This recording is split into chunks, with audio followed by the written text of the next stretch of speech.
Hello friends, welcome back to all of you in this my YouTube channel mindful studies. मेरा नाम है Neeraj Thakur. Previous lecture में हमने operating system के working mechanism को देखा था कि ऑपरेटिंग सिस्टम जो है कंप्यूटर सिस्टम में क्या काम करता है। ठीक है, आज के इस वीडियो लेक्चर में हम important types of operating system के बारे में पढ़ेंगे, क्योंकि इस टॉपिक से भी जो है आपके एग्जाम्स में जो है डायरेक्टली क्वेश्चन देखने को मिल जाते हैं और एग्जाम पर्सपेक्टिव से भी या एक इंपॉर्टेंट टॉपिक है। तो आज का जो हमारा वीडियो लेक्चर है वो है important types of operating system. कौन कौन से जो इंपॉर्टेंट टाइप्स हैं आपके एग्जाम्स के लिए, उसके बारे में देख लेते हैं। तो जो आपके एग्जाम्स के लिए इंपॉर्टेंट टाइप्स हैं वो है आपका batch operating system, time sharing operating system, embedded operating system, real time operating system, distributed operating system, multi processes operating system और नेटवर्क ऑपरेटिंग सिस्टम। ये सारे जितने भी टाइप्स हैं ये आपके एग्जाम्स के लिए इंपॉर्टेंट है और इनको जो है हम वन बाय वन जो है इस वीडियो लेक्चर में कवर करेंगे। ठीक है, वीडियो को शुरू करने से पहले कुछ इंपॉर्टेंट टर्म्स देख लेते हैं, क्योंकि ऑपरेटिंग सिस्टम में जो आपके जो इंपॉर्टेंट टाइप्स बनते हैं उनमें यह टर्म्स आपको बार बार देखने को मिलेंगे। ठीक है, तो ये टर्म्स कौन कौन से हैं? Task, job and process. ठीक है, टास्क, जॉब एंड प्रोसेस में क्या डिफरेंस होता है और क्या ये चीजें क्या है, इसके बारे में देख लेते हैं। सबसे पहले देख लेते हैं टास्क क्या होता है। ठीक है, आईटी के संदर्भ में अगर टास्क की बात करें तो टास्क क्या है? टास्क एक यूनिट ऑफ एग्जीक्यूशन है विद इन अ जॉब। ठीक है, टास्क क्या है? Task a unit of execution within a job which means one or more task will make up a job. ठीक है, तो टास्क क्या है? तो याद रखना, अभी रिसेंटली एग्जाम्स में पूछा भी गया कि टास्क क्या होता है। आईटी के संदर्भ में टास्क क्या है? तो टास्क जो है यूनिट ऑफ एग्जीक्यूशन है विद इन अ जॉब। ठीक है, अब ये यूनिट ऑफ एग्जीक्यूशन है। ठीक है, क्या है? यूनिट ऑफ एग्जीक्यूशन है। ये एग्जीक्यूशन का मतलब क्या है?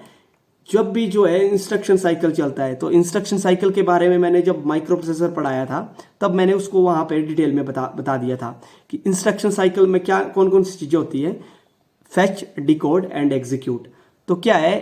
टास्क क्या है? जो यूनिट ऑफ एग्जीक्यूशन है, यानी जब इंस्ट्रक्शन एग्जीक्यूट हो रही होती है तब जो है उस स्टेज में जो है टास्क क्या होता है? एक यूनिट ऑफ एग्जीक्यूशन है। ठीक है, यानी क्या है? ये एग्जीक्यूशन का पार्ट है। ठीक है, यूनिट ऑफ एग्जीक्यूशन है विद इन अ जॉब। ठीक है, विच means one or more task will make up a job. और एक या एक से अधिक टास्क मिलकर किस चीज को क्रिएट करते हैं? तो जॉब को क्रिएट करते हैं। ठीक है, अब जॉब क्या होती है? तो जॉब के बारे में भी देख लेते हैं। जॉब क्या है? आईटी के संदर्भ में जॉब क्या होता है? Job is a refer of unit of a work or set of instructions given to an operating system to execute. ठीक है, हमने जब प्रोग्राम पढ़ा था, प्रोग्राम के बारे में मैंने बताया था। प्रोग्राम क्या होता है? सीक्वेंस ऑफ इंस्ट्रक्शन और set of instruction is called a programme.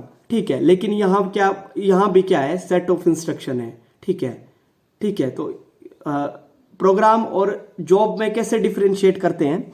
तो याद रखना, एक चीज तो ये होती है, एक एग्जाम्स में पूछा भी गया कि जो सेट ऑफ इंस्ट्रक्शन है, लेकिन ऐसी सेट ऑफ इंस्ट्रक्शन जो प्रोग्राम नहीं है उसको क्या बोला जाता है? तो याद रखना, ऐसी सेट ऑफ इंस्ट्रक्शन जो प्रोग्राम नहीं है उसको जो है जॉब बोला जाता है। एक मेन डिफरेंस ये होता है कि जब जॉब जो है, जॉब का जो संबंध है वो है आपके ऑपरेटिंग सिस्टम से। ठीक है, और प्रोग्राम जिसके जो भी जो है सेट ऑफ इंस्ट्रक्शन या सीक्वेंस ऑफ इंस्ट्रक्शन है उसको प्रोग्राम बोला जाता है और सेट ऑफ इंस्ट्रक्शन को जॉब भी बोला जाता है। लेकिन याद रखना, जो प्रोग्राम है वो किस चीज से रिलेटेड होता है? मेनली वो होता है आपके कंप्यूटर प्रोसेसर से रिलेटेड। ठीक है, प्रोसेसर से रिलेटेड होता है आपका प्रोग्राम। प्रोग्राम क्या होता है? सेट ऑफ इंस्ट्रक्शन और सीक्वेंस ऑफ इंस्ट्रक्शन। और इंस्ट्रक्शन क्या होती है?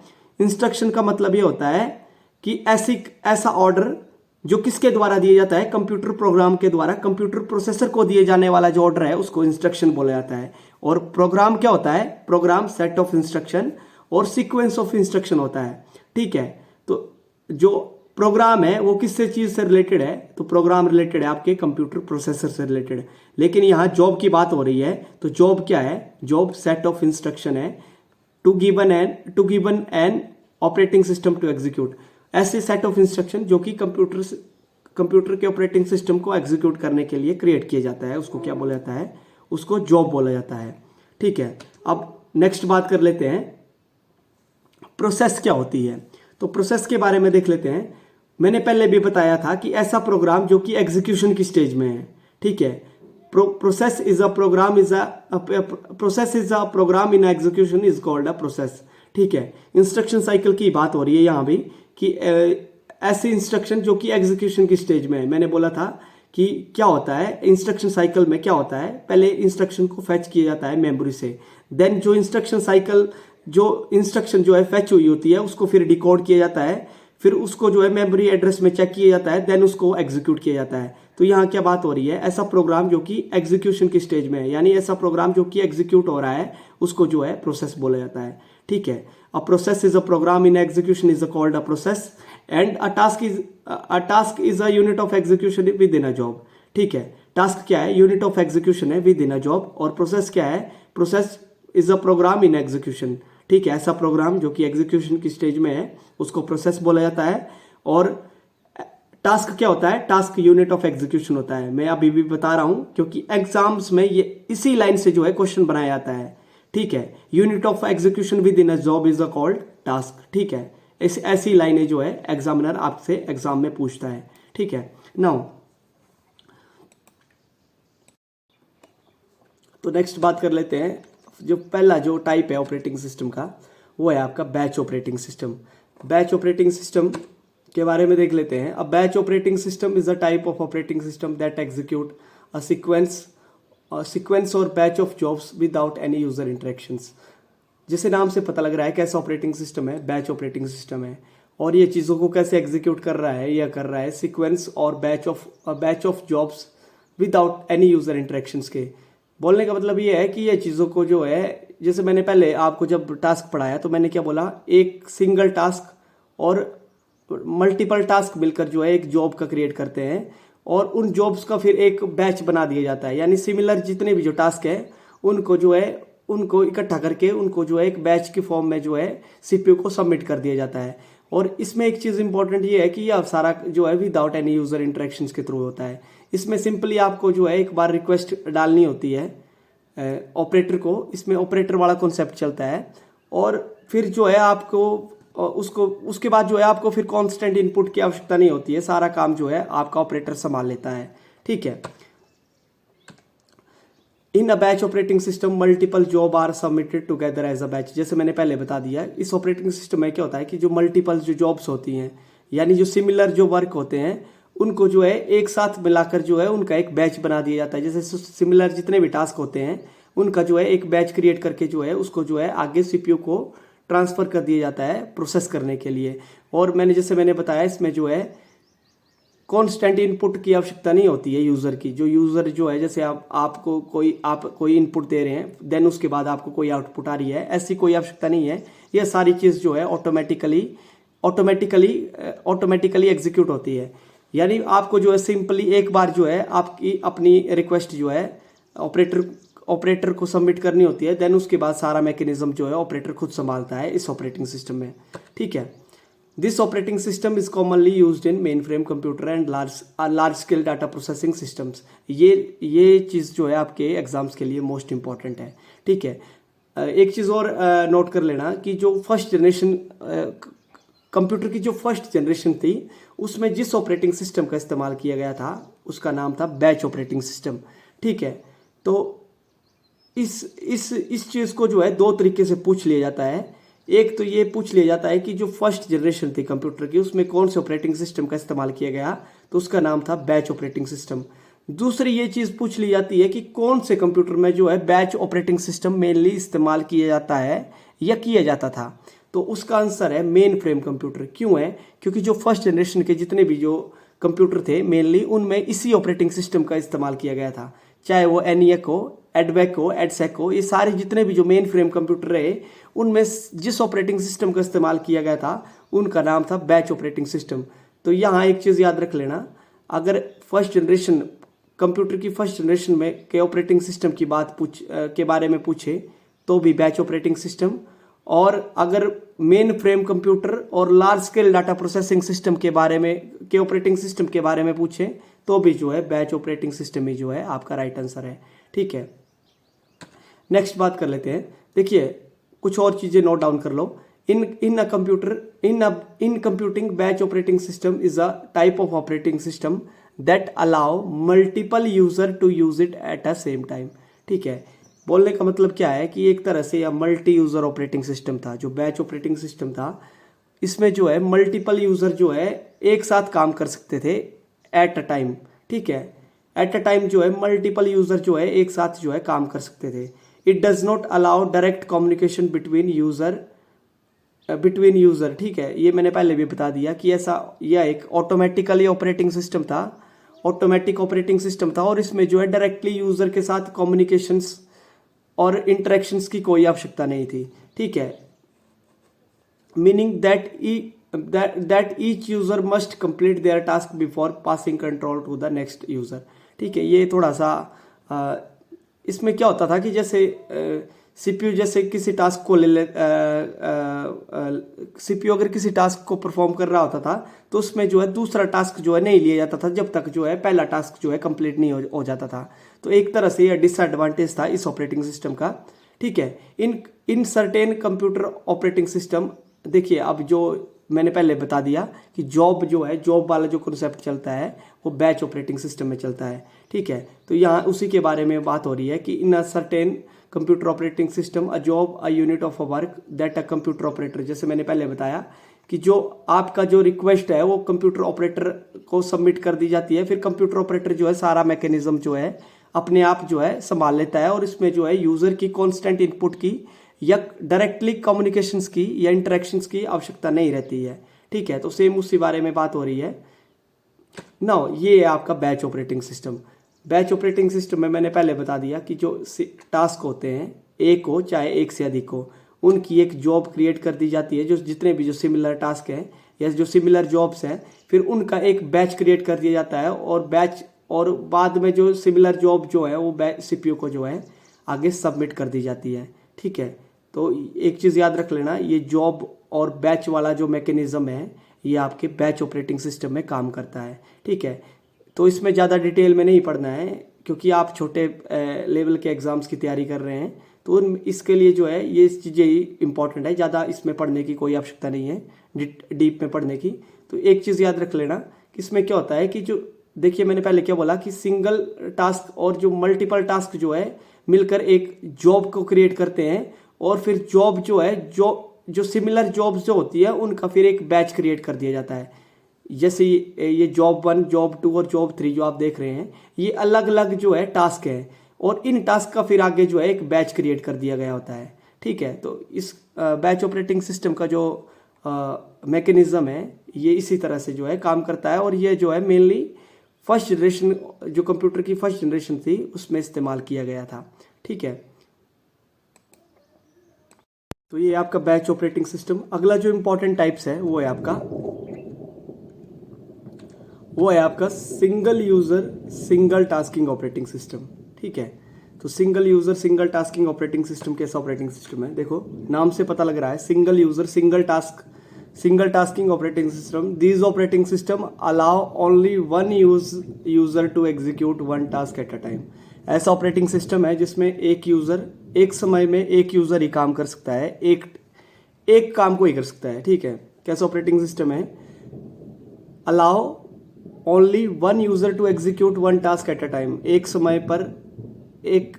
पर एक यूजर ही जो है एक काम को ही कर सकता है, ऐसा ऑपरेटिंग सिस्टम होता है single user single tasking operating system. और अगर इसमें इसके एग्जांपल्स की बात करें तो इसके में जो MS DOS के, इवन जो मैकिन्टोश के जो अर्ली वर्जन रहे वो जो थे single user single tasking operating system के एग्जाम्पल थे। कुछ और एग्जाम्पल्स देख लेते हैं, जैसे MS DOS, मैकिन्टोश के अर्ली वर्जन जो मैकिन्टोश ऑपरेटिंग सिस्टम था जो 1984 में बनाया गया था, और MS DOS जो कि 1981 में इंट्रोड्यूस हुआ था। इनके जो अर्ली वर्जन थे वो जो थे single user single tasking operating system थे। ठीक है ना, उसके बाद जो अटारी TOS है, अटारी TOS भी कैसा ऑपरेटिंग सिस्टम है, अटारी TOS भी जो है एक single user single tasking operating system है। उसके बाद कॉमोडोर 64 बेसिक, ठीक है, और एंड्रॉयड और iOS single user single tasking operating system है, और विंडो 95। ठीक है, विंडो 95 एग्जाम्स में जब सबसे ज़्यादा पूछा जाता है, विंडो 95 कैसा ऑपरेटिंग सिस्टम है, single user single tasking operating system है। ठीक है, और ये कैसे ऑपरेटिंग सिस्टम होते हैं, ये एग्जीक्यूट कर पाते हैं एक समय में एक यूज़र को ही। इस ऑपरेटिंग सिस्टम को एक समय में एक यूज़र ही एग्जीक्यूट कर पाता है और केवल एक टास्क को ही वो परफॉर्म कर पाता है, ठीक है।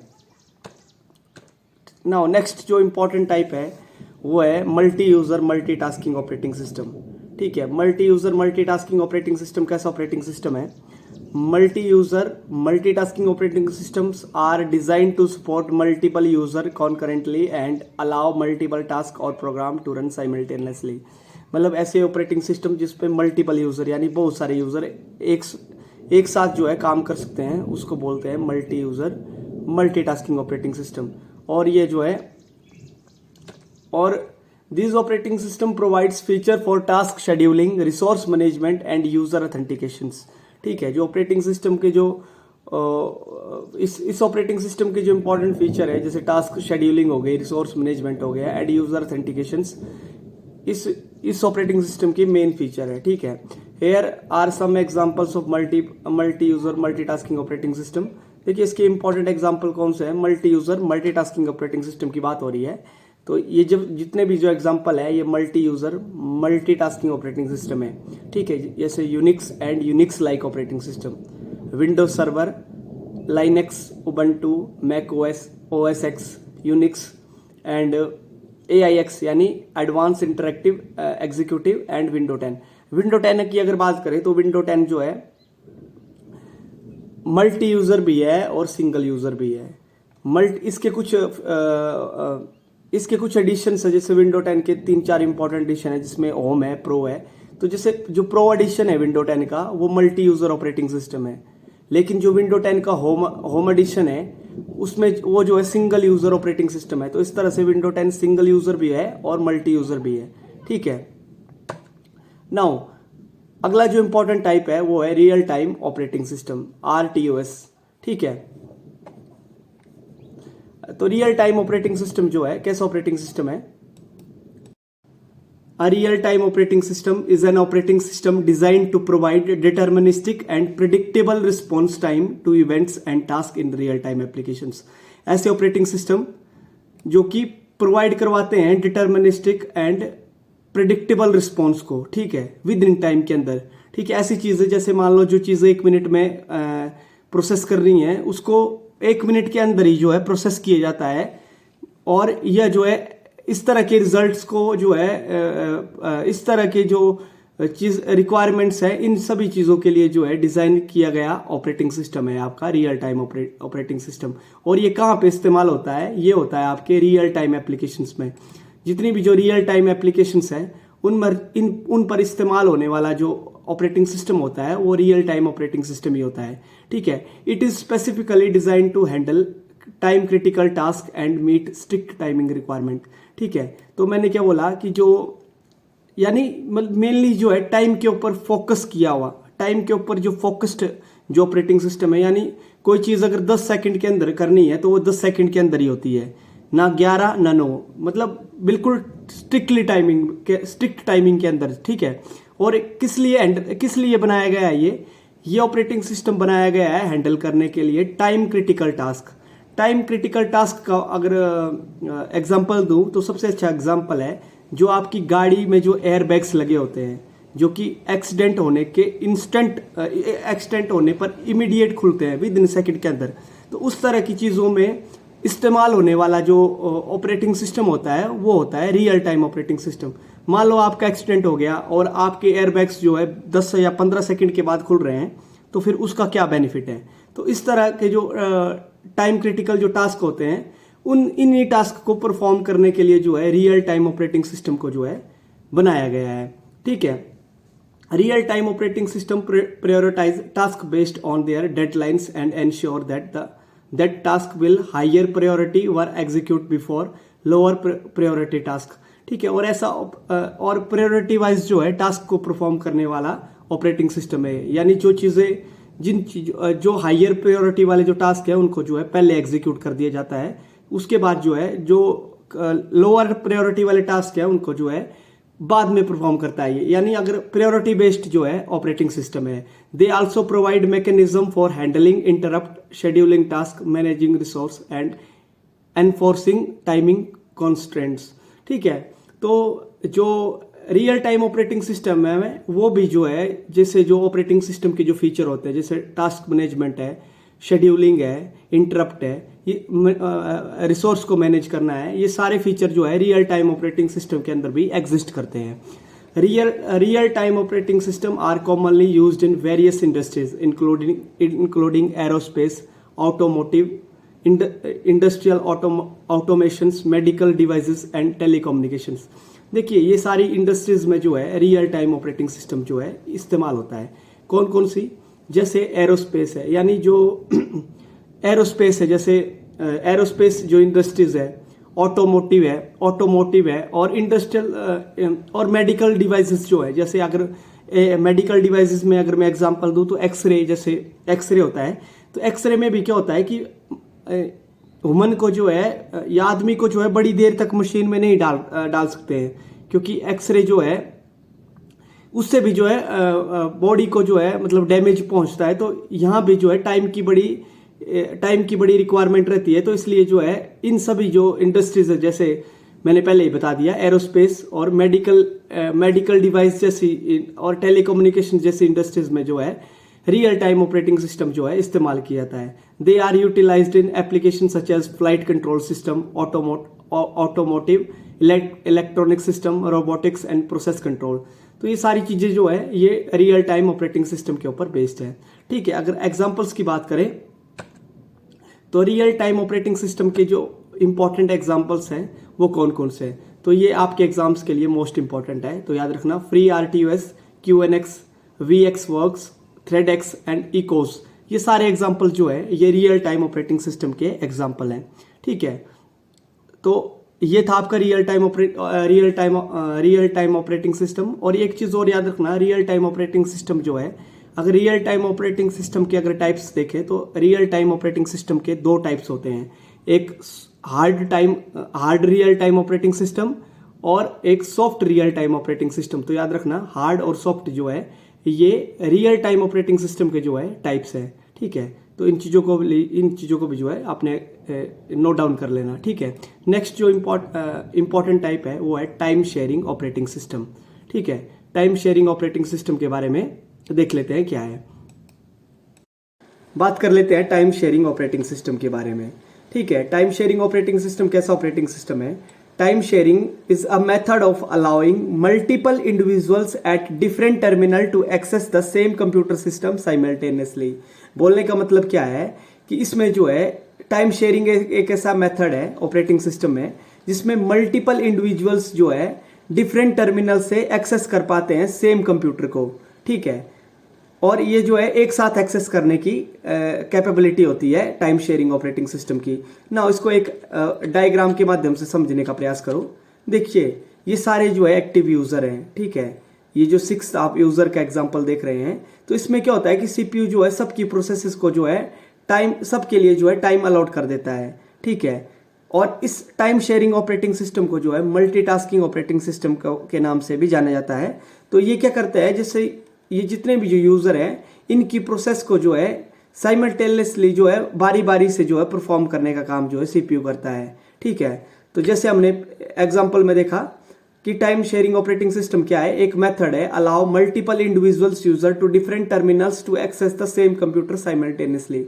कंप्यूटर के CPU को सेम टाइम पे एक्सेस करने का जो मैकेनिज्म है वो टाइम शेयरिंग ऑपरेटिंग सिस्टम का है। ठीक है, तो और चीज क्या है, देखिए a time sharing operating system is design to allow multiple user to simultaneously share a single computer system. ठीक है, सिंगल CPU से जो है मल्टीपल यूजर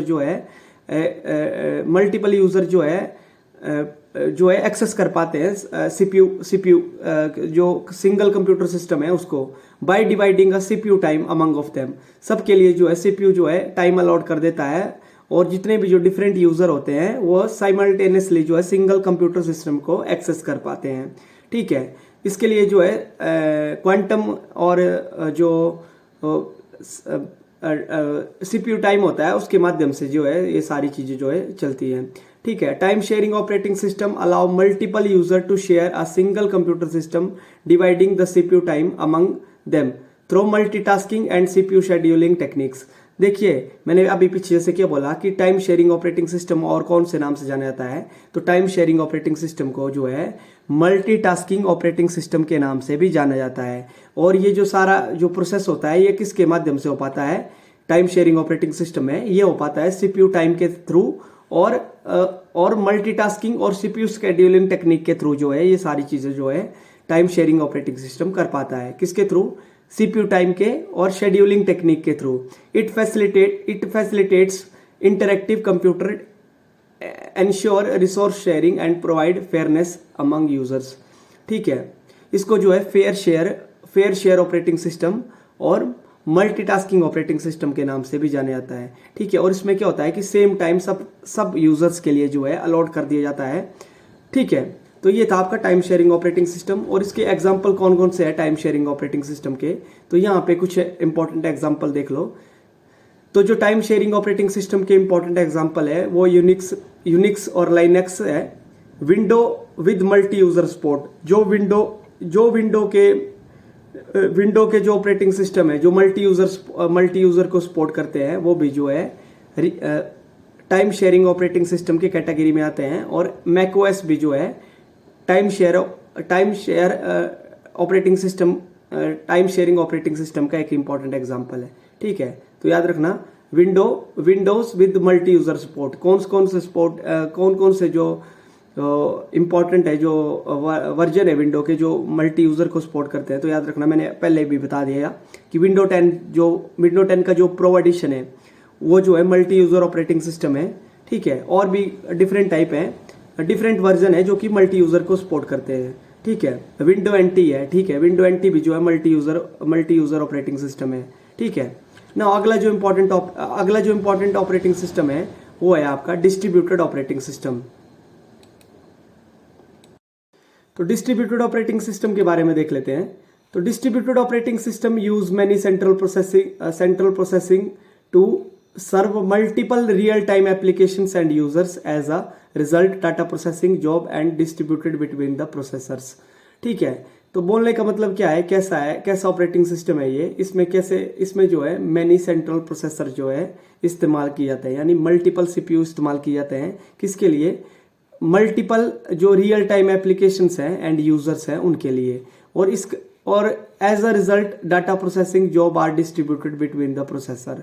ठीक है, और जितना भी जो काम है वो मल्टीपल सीपीयू को जो है डिस्ट्रीब्यूट कर दिया जाता है। डिस्ट्रीब्यूटेड ऑपरेटिंग सिस्टम से पहले जितने भी जो ऑपरेटिंग सिस्टम थे वो कैसे थे, वो सेंट्रलाइज्ड ऑपरेटिंग सिस्टम थे।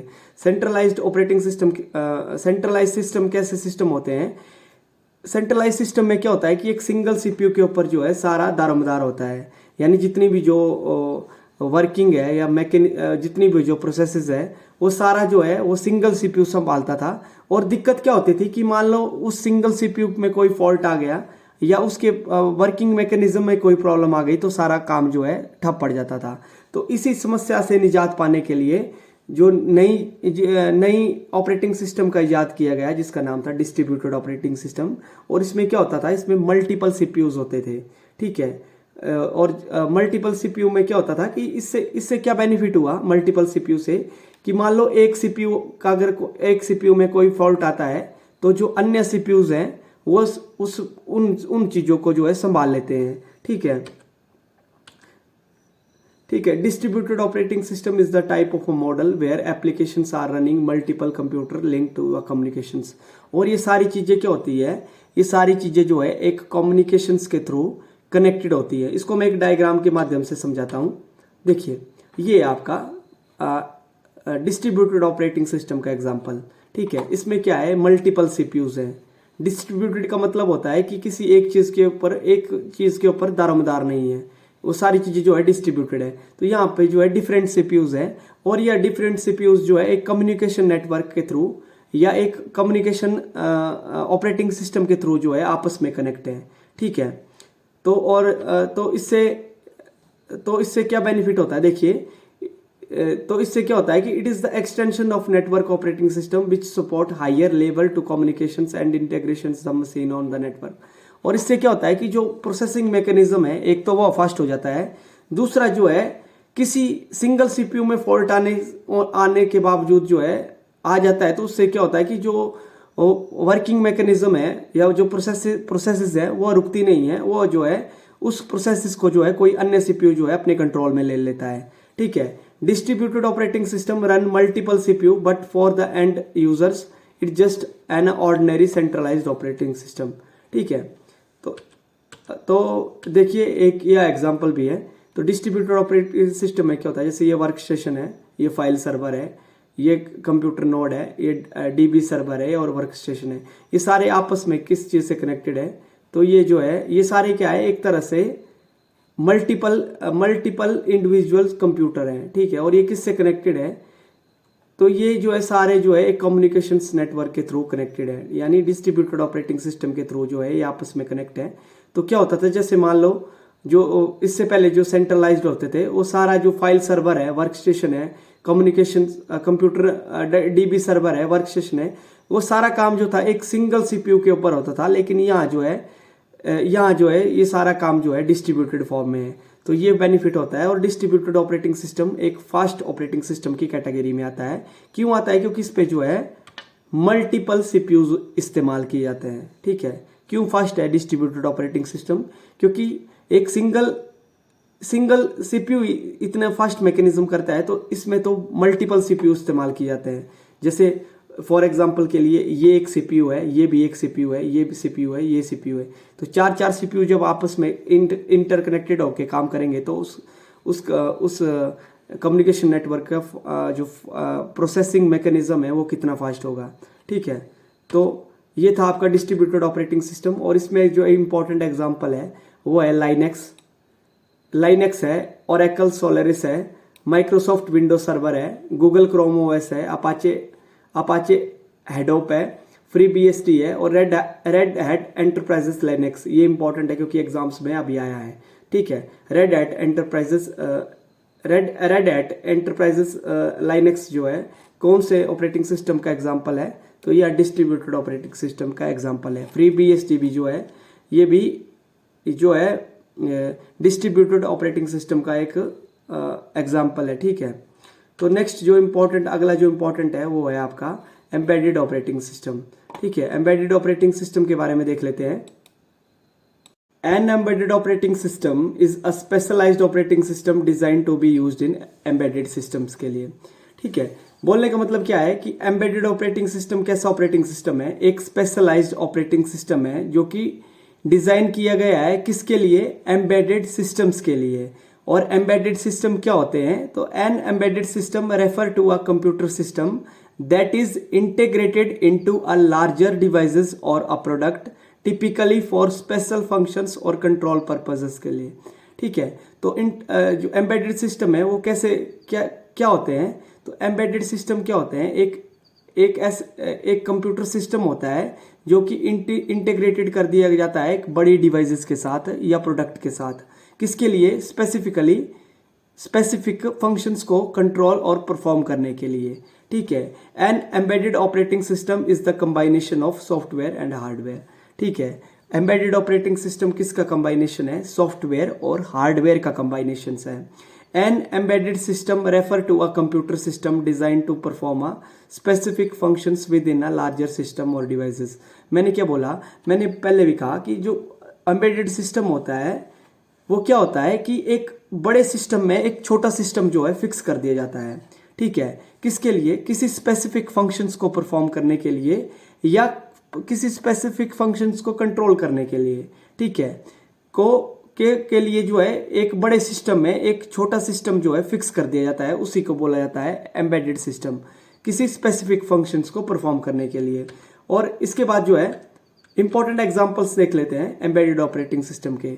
Android, Linux OS, free RTOS, Windows CE, Palm OS और सिम्बियन, ये सारे जो एग्जांपल्स हैं ये जो है आपके एम्बेडेड ऑपरेटिंग सिस्टम के हैं। ठीक है, तो ये सारे जो एग्जांपल थे इनको नोट डाउन कर लीजिएगा। और यह वीडियो आपको कैसे लगी इसके बारे में भी जरूर कमेंट्स में बताएं और इस वीडियो को ज़्यादा से ज़्यादा शेयर करिए। Thanks for watching this channel.